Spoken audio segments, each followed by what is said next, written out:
Good morning, good morning. Ayan, maganda na po ang sikat ng araw, guys. Ayan, makakalabas na po tayo. Baka mamaya pupunta po kami sa post office.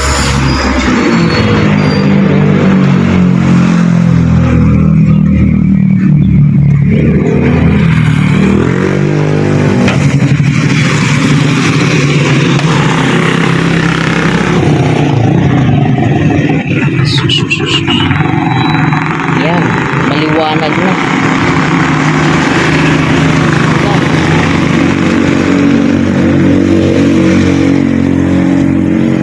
Maliwanag na ang sikat ng araw.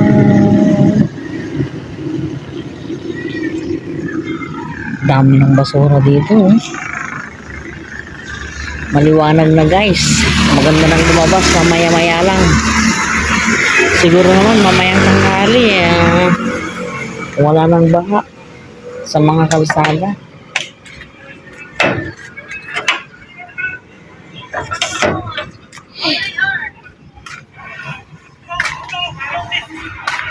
Yan.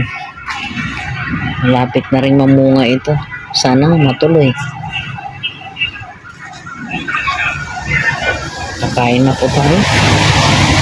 Unang araw ng pagpasok ng aking anak. Alisin na natin ito kasi mahirap pag siyang nagtanggal nitong mga ito. Kung saan lang mapupunta. Yan.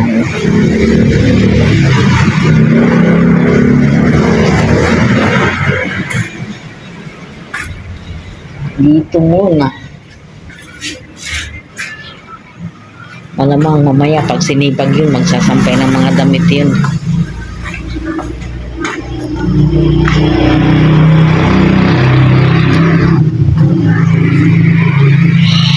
Oy! Maliwanag na ang sikat ng araw. Ay, salamat Lord. Makakapagpahinga na rin ng mga electric fan, computer, yan. At makakapagpahinga na rin po itong higaan namin. Sa wakas, nakapasok na rin po yung anak ko sa trabaho.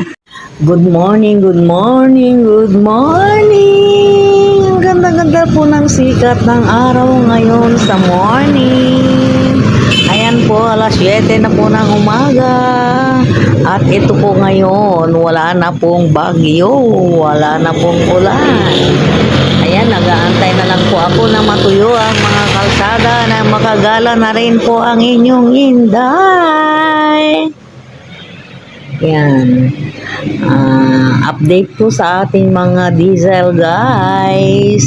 83 pesos pa rin po ang diesel sa aming gasoline station. At ang premium, 76 pesos. Ang regular naman po ay 75.50 sa LBR fuel station. Yan, good morning po. Sa tingin ko, guys, kahit na hindi ko na po ilabas itong mga damit dito, ay matutuyo na rin dahil po ang sikat ng araw sa umaga ay dito po sa aming kwarto. Yan.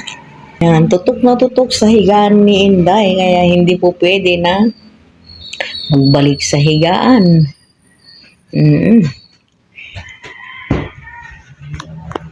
Ayan. Time to naman. Hindi po pwede na pumalya tayo dahil pag pumalya po tayo magbaback to 0 na naman ang inyong inday.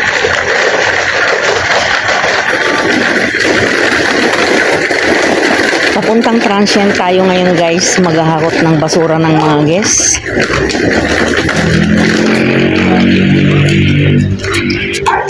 Dami nating lakad ngayon, guys. Mamaya-maya pupunta ko sa hospital, magpapa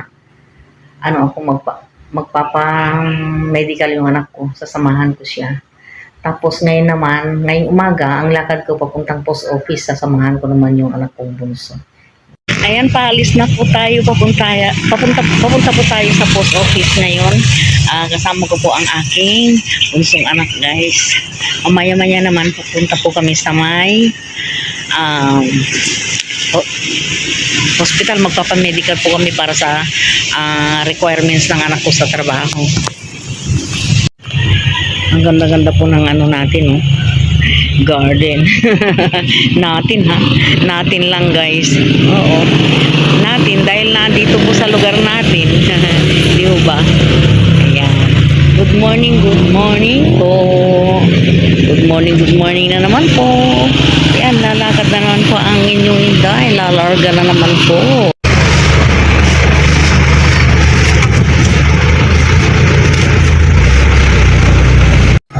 Ayan, dito po tayo sa palengke, guys. Maghanap tayo ng masasakyan. Kasi yung mga ano dito delikado itong mga sakayan dito Nag-overprice din po sila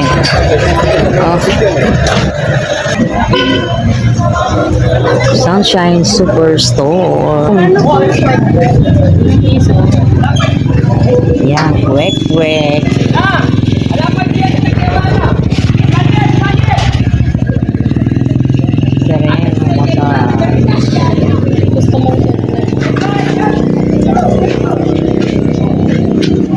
Nandito po tayo sa palengke. Ay, magtatanong lang ho ako, saan ho dito yung yung post office? Anong sasakyan? Oo. Post office dito. May papuntang Yun nga, sa may City Hall. Oo, sa may City Hall. Magkano kayo pamasahe doon sa palagay mo? Hindi ko lang alam kung yung may sakayan doon. Sige ha. Hirap naman dito. Ha? Taga rito alam. Hindi ka taga rito. Pero dati pinupunta mo siya.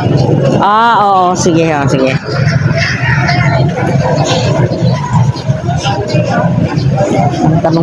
Maghanap-hanap tayo ng magandang mapagtatanungan. Naandito po tayo sa may old public market. Ayan, malapit lang ho pala. Lalakarin na lang ho namin.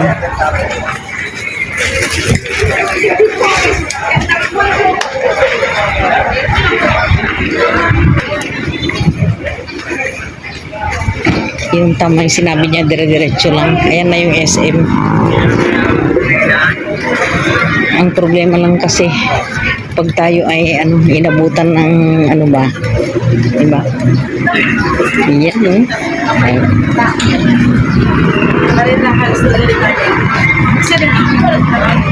Dire-diretso lang. Ayan yung mga sinaunang bahay dito. Dating smokies. Yung tama yung sinabi niya, dire-diretso lang. Ayan na yung SM. Ang problema lang kasi pag tayo ay inabutan ng ba? Diba? Yan, Ayan po yung simbahan. Ando dun po yung City Hall. Ngayon pupunta tayo sa Kapitolyo. Ayan na, andito na po kami sa may SM downtown. Ayan Dito kami papasok mamaya-maya. Binaha ang bahay na si Casa Nicolasan. Yan. Ito ang bahay ni Henson's house. Henson Dizon, ha? Siya ba yung binigay? Ayan yung may history, listed in the local government unit registry of cultural properties in 2003. Yan. Balering pamilyang Henson and Hison. Ano ito yung mga sinaunang bahay? Pero di ba may pinarelitan? Ewan ko kung saan yun. Binaha, mga historical house ito. Yan, nakita na po natin yung PLDT. Malapit lang po dito ang pupuntahan po namin post office. Yan. Ngayon, magtatanong po tayo kung saan yung papuntang post office. Dire-diretso lang, sabi ng Google. Ayan, oh. Kadiri, oh. Ang daming mga basura. Paano ba naman na hindi, ano ito? Hindi magbabara ang ating mga kanal. Ultimo yung Greek po ng basura. Dito pa lang sa San Fernando yan, guys. Paano kasi yung mga yung mga basurero minsan hindi, yung mga nagpipick up po ng basura, pinipili lang po nila yung mga kinukuha nila. Pagka medyo mabigat, hindi na po nila kinukuha yan. Hindi tulad sa Maynila na walang magaan, walang mabigat sa kanila. Basta't basura na nakalagay dyan sa tapat ng bahay mo, pipick upin talaga yan. Malapit na po tayo sa may post office. Ito na po yung ginagawang tram, MRT. Ayan, ito na po yung post office, guys. Post office. PNP ito. Ayan, hanapin natin yung post office. Teka lang, mamaya-maya. Dito muna tayo. Ayan, oh, baha dito. baha dito kahapon. Yan. Ayan, post office, oh. Ayan ang post office. Yan. Oh. Dito nga.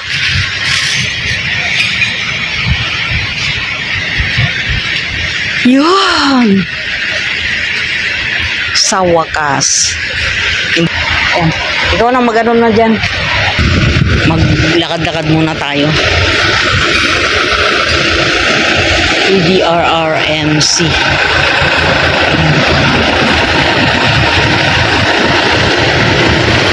Ang init. Ang init.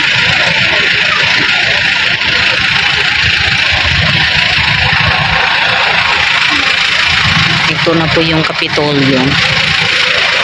Ganda.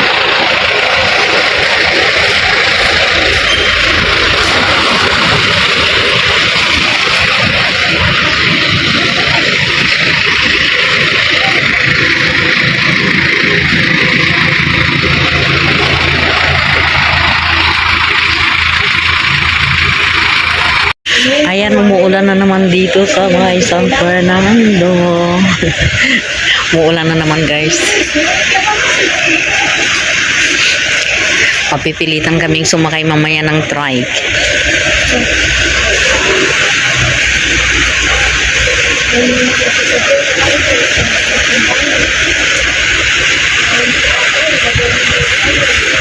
Umuulan na naman, hindi makapamasyal. Balak ka pa naman maglibot-libot dito bago umuwi.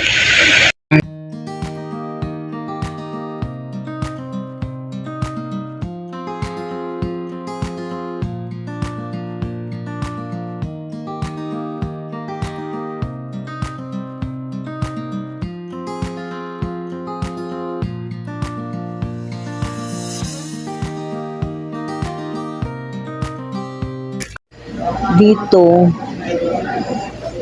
may mura, may mahal. Ayan, no? Katulad nito, dun sa binibilhan namin ng dishwashing liquid, ang mahal.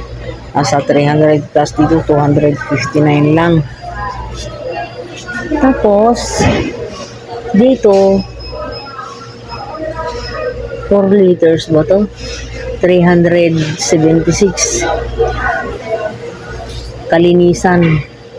Tapos itong Fabcon, 4 liters, 378. Pagkukumpara natin to. Oh, i-check ko buka. Ay, mamaya pagdating ko. Oh. Punta fast clean. Ito rin yung mga ano, oh. Mura din, oh. Dapat dito na lang ako magbili.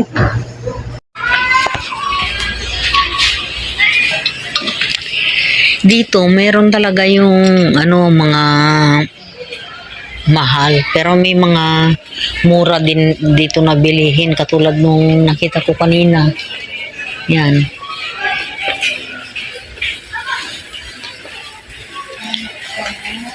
Kung sana. Uy. May mga senior na rin pala rito. Saan po? Dito ho. Dati di ba mga bata pa yung mga nagja-janitor? Wala pa naman senior dito. Ah, wala ba? Hindi naman po ako senior. Ay, hindi ba? Sorry. Kala ko. Kasi naano ko na ipinost kasi sa ano doon sa sabi sa Facebook na yung mga senior daw pwede nang mag-sideline sa mga mall. Doon sa Aerosol. Doon sa kay Oo. Mayor mismo office. Ah, okay. Nandun yung mga Oo. Sa Australia nga kasi galing ako ng Australia. Lalo na sa mga Jollibee ganyan, wala ka nang makitang mga bata doon, puro mga katulad natin. Kaso dito hindi nagpapaalis ng overage na eh. Ay. Gusto ko mag-approve. Sa ibang bansa wala kang makita na na mga batang nagtatrabaho sa mall. Mga lalaki lang. Mga lalaki na kasi kailangan ng puwersa, di ba? Mga mabibigat na pag may mga binubuhat ganyan, pero yung mga teenager na katulad ng mga wala. Sa Manila lang uso yan. Ayan o. Ikot-ikot muna. Maghanap tayo ng pwede nating mangat-ngat.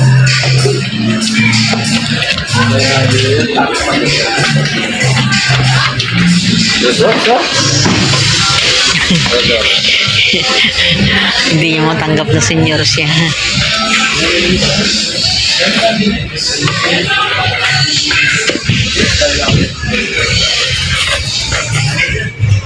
Maghanap-hanap tayo. Ako, nakakainis. Pinapamatay ng yung mga suka. Kaya kailangan nang kunin natin na suka, yung mga maliliit na lang. Uubusin lang doon dito.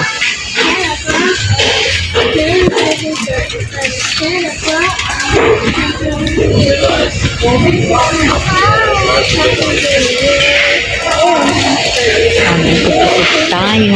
Excuse me.